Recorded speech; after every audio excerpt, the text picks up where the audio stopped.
두산을 응원하는 야구 팬들은 요즘 불안합니다. 야구 명문 구단 두산의 위기 때문입니다. 두산이 어렵다는 이야기가 계속 회자되고 있습니다. 위기의 진원지는 두산그룹의 핵심 계열사인 두산중공업인데 문재인 정부의 탈원전 정책의 직격탄을 맞았다는 이야기를 미래통합당 등 보수 진영과 보수 언론 그리고 일부 경제지들이 선거 전부터 군부를 지피며 확산시키고 있습니다. TMI지만 정말 두산중공업이 얼마나 어려운지 그리고 그 위기의 원인이 문재인 정부의 탈원전 정책 때문인지 알아보기로 마음먹었습니다. 금융감독원은 전자공시 시스템을 통해 국내 모든 상장회사의 공시 자료를 확인할 수 있도록 해놓고 있습니다. 이를 통해 투자자들이 합리적 투자를 할 수 있도록 하기 위함입니다. 2019년 사업보고서가 올 3월 올라와 있는데요. 3년치의 재무제표를 확인해 볼 수가 있습니다. 두산중공업은 2017년 150억 원 흑자를 냈었는데 이듬해인 2018년 7,300억 원 손실, 2019년 5천억 원 정도 손실을 봅니다. 정말 문재인 정부 출범 초창기 큰 금액은 아니지만 150억 원의 흑자를 기록한 두산중공업이 이후 내리 대규모 적자로 1조 2천억 원 정도 손실을 본 것입니다. 작년 결산 자료만 살펴보면 정말 문재인 정부 들어 손실을 본 것처럼 이야기할 수 있는 내용입니다. 정말 문재인 정부 들어 두산중공업이 어려워진 것인지 확실히 하기 위해 문재인 정부 출범 이전 결산 자료를 살펴보았습니다. 2016년 결산 자료를 다시 살펴보니 2014년 480억 원 손실, 2015년 4,500억 원 손실, 2016년 2,300억 원 손실. 한마디로 2017년 한번 운 좋게 이익을 봤을 뿐 계속해서 대규모 손실을 보여왔던 회사입니다. 결산서를 더 자세히 들여다보도록 하겠습니다. 이 회사가 제대로 굴러가고 있는 회사인지 보려면 단기 손익만 봐서는 안 되고 여러 가지 지표를 동시에 살펴봐야 합니다. 매출, 매출 원가, 판매비와 관리비, 영업이익 등을 종합적으로 따져봐야 어디서 누수가 있었는지 알 수 있겠죠. 매출이야 장사를 해서 번 돈이니까 이해하기 쉽습니다. 가장 중요한 지표는 영업이익입니다. 장사를 해서 발생한 매출에서 원재료와 인건비 등을 빼고 순수하게 떨어지는 이익을 이야기합니다. 쉽게 설명하면 치킨집이 치킨을 판매해 벌어들인 금액이 매출이고 이 매출에서 닭값, 튀김용 기름, 양념, 임대료, 인건비, 포장비, 홍보비 등을 제하고 남은 금액이 영업이익인 것입니다. 한마디로 영업이익은 장사를 해서 번 돈이고 당기손익은 영업이익에서 영업외손익을 더하고 세금 등을 납부한 후 남는 금액을 말합니다. 영업외손익에서는 크게 금융 관련 손익과 기타 영업의 손익으로 구성되는데 은행에 빌린 돈이 있으면 이자 비용, 은행에 쌓아둔 현금이 있으면 이자 수입이 발생이 되는 것이고 회사에서 다른 법인에 투자를 해서 만약에 배당이 있다면 투자 이익을, 만약 투자한 회사에서 대규모 손실이 발생해 그 손실을 메꿔줘야 한다면 투자 손실 등이 발생하는데 이를 뭉뚱그려 기타 영업 외 손익이라고 부릅니다. 두산중공업은 2014년에서 2017년까지 매년 2천억 원 중반대의 영업이익을 기록했고 2018년 1,800억 원, 2019년에도 870억 원의 영업이익을 기록했습니다. 2019년 영업이익이 크게 줄기는 했지만 어쨌든 장사는 준수하게 했다고 볼 수 있습니다. 두산중공업이 어려운 건 두산중공업이 장사를 잘못해서가 아니라 기타 영업의 손실을 크게 보아왔다는 이야기가 됩니다. 그게 이번 문재인 정부 들어와 그런 것이 아니라 이명박 박근혜 정부 때부터 계속 이어져 왔다는 것입니다. 두산은 기타 영업의 손실 대부분은 두산중공업이 100% 지분을 가지고 있는 두산건설 때문입니다.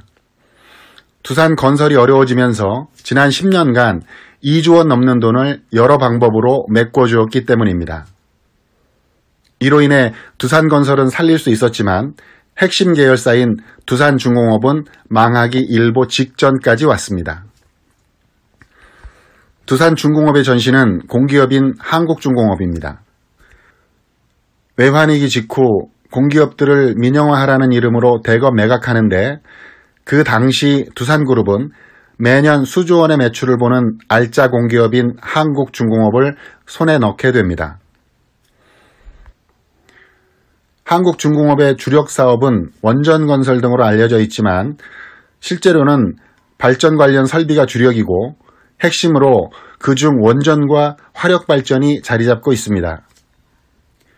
한국중공업 인수 전까지 두산그룹의 핵심 사업은 식음료였습니다. 맥주와 햄버거, 김치, 김 등을 주력으로 팔던 두산그룹은 이후 과감히 이런 식음료 관련 회사들을 정리하고 발전을 중심으로 한 중공업, 건설회사로 자리를 확고히 다지게 됩니다.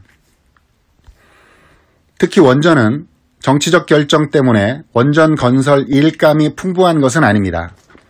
대신 정치적 이해관계가 없는 화력발전은 상황이 달라 열심히만 하면 많은 매출을 발생시킬 수 있었고 이 부분에서 두산중공업은 세계적인 경쟁력을 가지고 있었습니다. 그러나 현재 세계적으로 화력발전의 수요는 급격히 감소하고 있습니다. 기후변화에 대응해 각국이 화력발전을 줄이는 쪽으로 정책 결정을 하고 있기 때문입니다.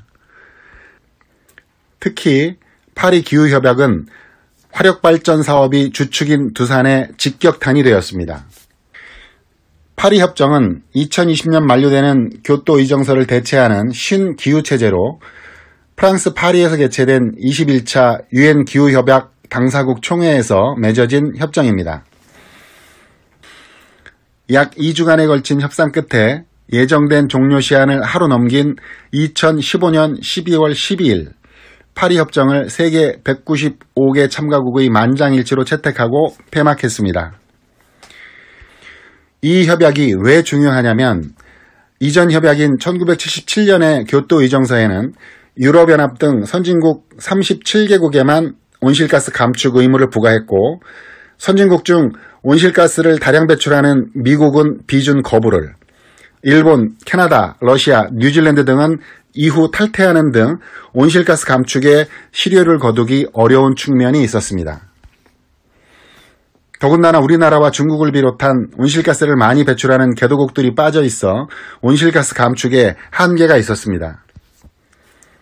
그런데 파리 협정에서는 온실가스 배출 1위와 2위인 미국과 중국이 참여하는 등 대부분의 국가가 참여하였습니다. 이를 두산중공업의 시각으로 보면 얼마 전까지 일부 선진국을 제외한 나머지 160여 개국이라는 화력발전 시장이 존재했는데 2020년 이후 그 시장은 거의 사라질 것이라는 이야기가 됩니다.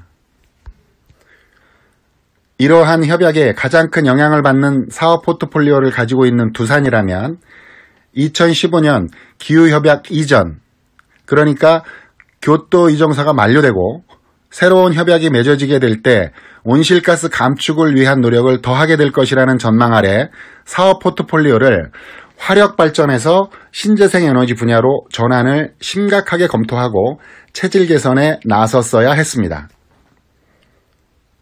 하지만 두산은 협상이 한참 진행될 때에도 협상이 끝나고 새로운 기후체제가 예고된 후에도 체질 개선 대신 두산건설 살리기에 가지고 있었던 실탄 대부분을 쏟아부어 버립니다. 그리고 이제 우리 회사가 죽게 생겼으니 살려달라고 아우성을 치고 보수정치 세력과 보수 언론은 이게 다 문재인 정부의 탈원전 정책 때문이라고 책임을 뒤집어 씌우고 있습니다. 이게 문재인 정부 때문인가요? 문재인 정부는 최근 1조 원의 긴급대출을 국책은행을 통해 하게 됩니다. 민간은행들은 위험성 때문에 더 이상 두산그룹에 대출을 하지 않고 있기 때문입니다. 지금까지 재벌들은 어려울 때는 정부에 매달리다가 살려놔서 장사가 좀 되면 정부는 빠지라는 이야기를 쉽게 해왔습니다. 가장 극심할 때가 1998년에서 2017년 김대중 노무현 대통령 재임 시절이었습니다.